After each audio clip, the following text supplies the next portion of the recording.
Every empire says its money is safe. Every government says its promises will last. And every time history quietly does the same thing. You were wrong. From Rome to France, from the Confederacy to modern Lebanon, millions of people woke up one morning and faced the same reality. The money they had saved no longer meant anything. Their salaries were no longer enough to keep their lives going. And the systems they thought were solid had left them exposed. This is not the exception. This is the system itself. The real issue is not whether financial systems will collapse. They already do. The real question is this: when that moment comes, where will you be standing? Most of us make the same mistake without realizing it. We assume permanence. We assume the numbers in our bank accounts, the cash in our wallets, and the promises made by the state are rock solid. But money is not rock. Money is trust. And trust can evaporate in a single night. That is why history is so harsh, but that is also why it is valuable. Because every collapse leaves traces behind. Who survived? Who was erased? What held value? What became worthless overnight? It is all there. At some point you start to notice something. The survivors were not the ones who trusted the most. They were the ones who doubted first. Think about the Byzantine Empire, the stable Eastern Empire that survived for 1,000 years after Western Rome collapsed. At the heart of its economy was the gold solidus. It was trusted so completely that merchants across Europe, the Middle East, and Asia accepted it without question.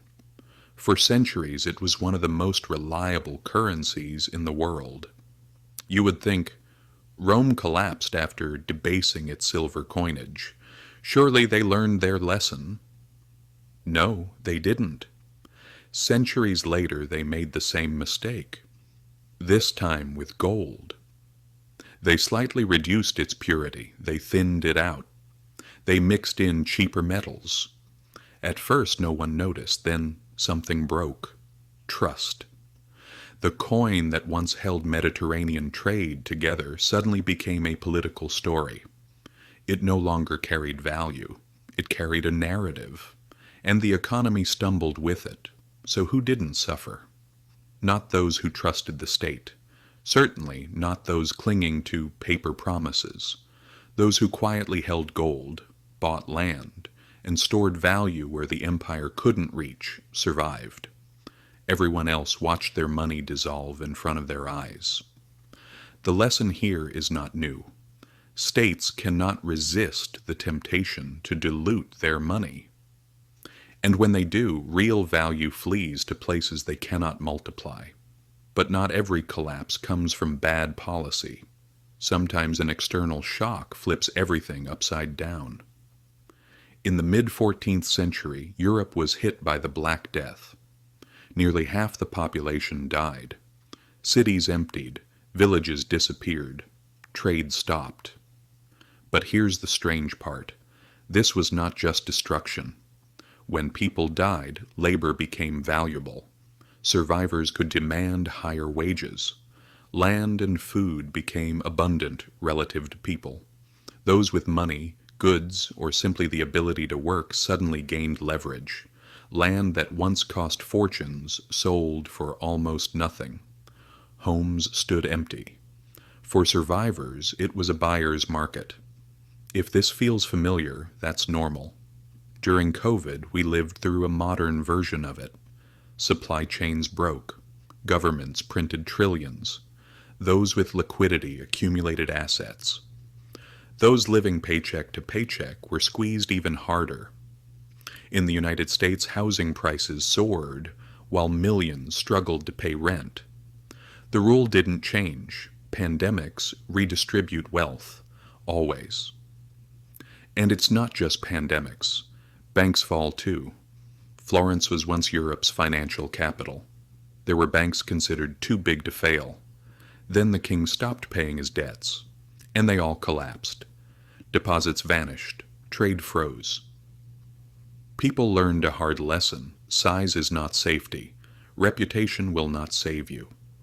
The same lesson played out with laymen, and in Lebanon. The money in your bank is not your vault. It is a loan you've made to an institution that may choose not to pay you back in a crisis. So, what should you do? There is no single formula. But history keeps whispering the same things: real assets, real skills, and accepting that systems are fragile. Collapse is frightening, yes, but it is also a moment of transfer, destruction for the unprepared, opportunity for the prepared. History makes one thing clear: money can lose its meaning, but production does not.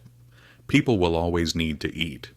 Things will always need fixing. Someone will produce, someone will transport, someone will sell.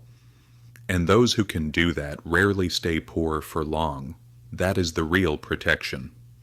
Now ask yourself this: while everyone else is clinging to promises, what will you be holding? If this narrative shifted something in your mind, subscribe. History doesn't hide the answers. It only reveals them to those who know where to look.